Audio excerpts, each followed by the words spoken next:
今天我们介绍一些1945年日本人听到了投降广播那天的日记。这个选题我想本身已经足够炸裂了，根本不需要我再铺垫了，所以话不多说，直接开始。这里是巫女花散里演绎历史与传奇的频道，喜欢这样的内容记得先点赞、订阅、hype 积分和硬币哦。一位当时小学6年级的女生写道，过去5年来，我们全体国民都在为支援战争而努力，要增加粮食产量，要制造飞机、军舰和武器，大家都在喊着一定要赢，一定会赢。但最终是美国赢了，日本无条件投降了。8月14日晚上，熊谷也遭到了美军轰炸，我们的村子被波及。当时根本分不清自己是不是还活着，仿佛整个世界都被火焰吞没了。就这样过了一夜，到了15日早上，听说熊谷那边已经有很多人烧死了。我就想了，这样的话，今天是不是也不用去上学了？但是之前好像听谁说过，即使哪天日本战败了，小孩子也还是要继续上学。总之，今天大家都被这袭击吓坏了，大人也没有谁去上班。结果到了中午的时候，广播中传来了重大消息的通知，但是因为熊谷附近被烧毁，导致电力中断，我们这里听不到广播。到了傍晚左右，日本战败的消息传到了村子里。原来政府之前一直在对国民撒谎，说什么美国的军舰被大量击沉，说日本战果辉煌。在战争开始时，东条作为内阁成员耀武扬威，战争结束的同时，他就被定性成了战犯。现在回想起来，过去几年过得如此辛苦，对东条的憎恨也突然涌上心头，实在是无比懊悔。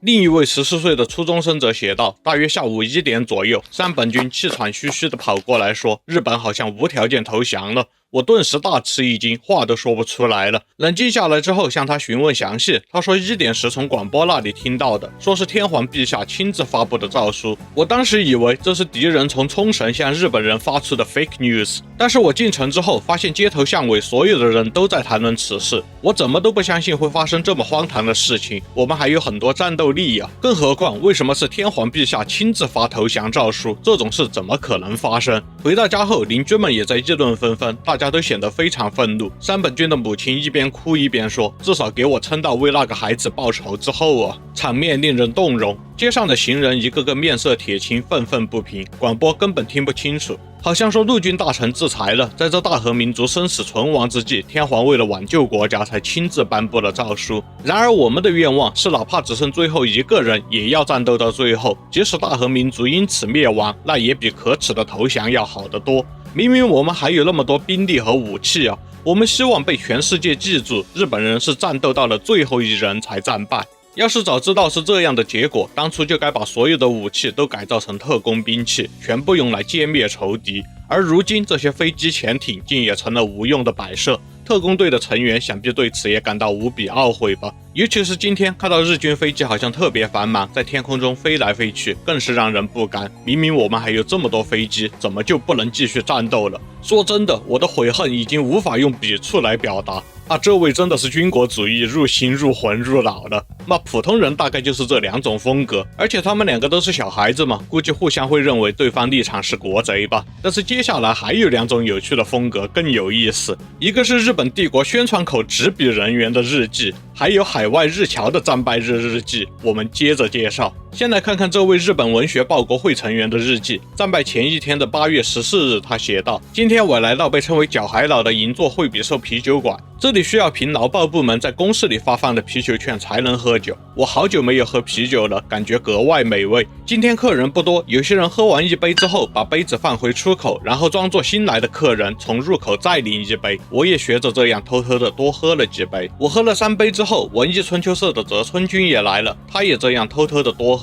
我又喝了2杯，喝得酩酊大醉，大家一起高声谈论着，但是没有一个人谈起日本这个国家的命运。本来这样的话题也不敢讨论，即使是我们这种身份的人，即使是喝醉了，也会避免谈论这样的事情，因为现在的日本完全是恐怖政治呀。警察政治和宪兵政治已经渗透到了每一处，这还是东条首相开始搞宪兵政治之后才变成这样的呀。随后我前往同盟大楼1楼的西日本新闻社，当时天还没有黑，我想着如果高鸟君在的话，可以向他打听一些消息。幸运的是他确实在，不幸的是即使是在新闻社，信息泄露也受到了严格控制，除了少数高层领导之外，其他人几乎不可能得到真实的信息。在前往车站的路上，高鸟君的一个朋友突然说，明天11点发表什么？发表中美英苏4国联合声明呀，发表战争结束了呀。大家听到之后好像都不是很意外，只是叹了口气，然后陷入了沉默。8月15日，他又写道：听说中午时会有通过广播的重大发表，好像天皇陛下会亲自广播发言，这种事前所未有，不知道会发生什么。昨天听说今天可能会发布战争结束的消息，所以陛下是要亲自对国民发表讲话吗？还是别的什么事情呢？也许会安慰我们，说休战之后暂时不会再遭到敌机空袭了。等待的时间，妻子说道。如果等会儿陛下在广播里说希望国民一起殉国的话，我们听完之后就得赴死了，对吧？其实我也是这样想的。可是如果是这种话，为什么要到了这一步才说呢？明明可以早点下达这种旨意的呀。临近中午，我们来到收音机前，到12点整，时钟响起，随即广播中传来了陛下诵读诏书的声音，果然是宣布战争结束了。日本终于战败了，日本早已千疮百孔了。今日烈日当空，在刺眼的阳光下，我们听到了日本战败的消息。那时蝉鸣声此起彼伏，显得世界格外安静。之后市区里一切如常，好像没有丝毫变化。在站台上，一位女店主问一名中学生：我听说今天中午有个重要的广播，到底说了什么？中学生低着头难以启齿，只是小声回答。女店主震惊地提高声音追问，场面有些尴尬。电车里与之前也没有什么不同，甚至比平时更空旷一些。我在大船站找到一个空位，正准备坐下，却发现前排一个男人把他脏兮兮的军靴搭在座位上。我转过身坐了下来，男人立刻把靴子挪开，并瞪了我一眼。他好像是个军曹，正在和旁边的人聊得起劲。他愤愤地说道：肯定是有什么大动作，说着握紧了拳头，然后接着说：我们一定是要把敌人引到海岸边，然后狠狠地打击他们，肯定是这样的。听到这些话，我默默地叹了口气。对于士兵来说，就这样被解除武装，被迫接受战败，确实让人难以释怀吧。这种愤懑我可以理解，但幻想通过欺骗敌人来扭转如今局势，这种想法我都不好评价。如果都到这一步了，还学不会冷静的话，那日本真该灭亡了吧，会沦为殖民地，变成列强的玩物。难道大家都不明白现在是这样的状况吗？回头想想，想要靠欺骗来获胜，日本这种天真的想法和策略其实贯穿了整场战争。这并不是某一个人的无知与偏见，而是一种深深扎根在社会中的价值观。这种思维模式表现在各个层面，政府欺骗国民，国民也欺骗政府，军队欺骗政府，政府也欺骗军队。甚至到了最后，司令官还说，我们并不是输掉了战争，而是战争结束了。回过神来，我听到军曹依然在宣传他的主张，一定是有什么行动，肯定会有大事发生。这份精神力量令我也感到可敬，但这可能是出自无知的盲目信念。日本人这种坚韧的精神既让我感到可靠，也为日本人骨子里的好战倾向而担忧。之后我到了新桥站，看到宪兵依旧在车站的检票口值守，整体氛围非常平静，几乎没有人表现出激动的情绪。在12点前一直能看到敌机飞来飞去执行任务，12点刚过不久就完全没有敌机了。我从事务所出来，在田村厅买了一份东京新闻，报纸的大标题写着关于结束战争的胜段，每一个报摊前都排起长队，队伍里并没有人表现出明显的兴奋情绪，无论是士兵还是普通市民，大家只是默默地买报纸，看起来异常平静。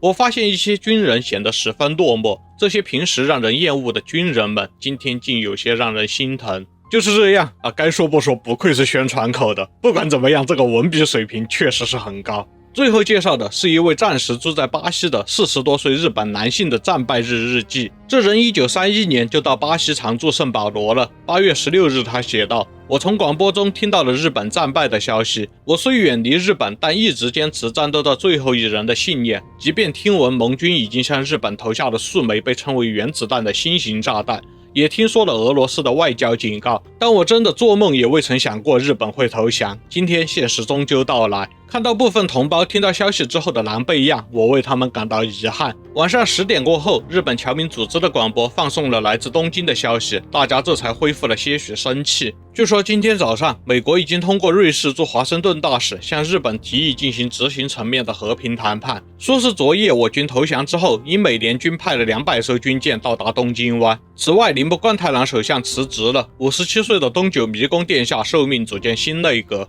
这些全都是来自东京广播的新闻，其他的报社也都在报道。对于这样的世界性大新闻，即使我没有看巴西的任何报纸的详细内容，瞥一眼也知道日本战败已经是不争的事实。尽管情感上我还是难以接受，但英美的胜利已经无可辩驳。正所谓国家不幸，诗家幸，这种巨大的冲击确实能让人写出超出自己水平的文字。不过可能只需要10年，当时人们身处朝鲜战争之后的日本，再看到当年日本帝国时期自己所写的这些日记，就已经是完全不同的感叹了吧，也会增加很多正确选择的能力。我也是从初中开始写日记，也已经坚持了超过10年的做纸质简报，这些习惯确实对避免犯下同样的错误和坚持对自己有利的选择都大有裨益。互联网和大脑的记忆力其实都很差，对人生长期而言，日记和简报才是更好的投资啊！推荐给大家。都看到这儿了，别忘了点赞、订阅，还有 hype 积分和硬币哦。我们下期再见。